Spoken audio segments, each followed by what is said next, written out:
During the time that you are building chatbots, you will get to create a lot of flows. In order for you to have a good solid structure, we allow you to create folders where you can put those flows in.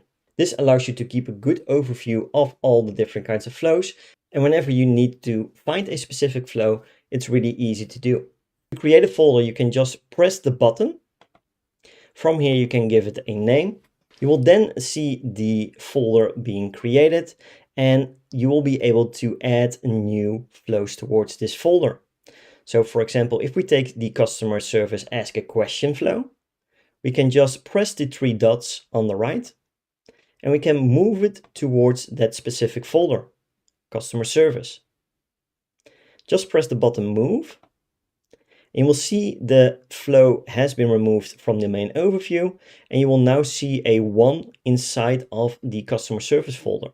If we want to also create a folder for all the back-end tasks like workflows, we can just name a folder, press create, and then we can add any kind of flow that we like to. So since this is a folder for workflows, we can press the add user to sequence flow, press the three dots, move to folder, and select the folder that we like to.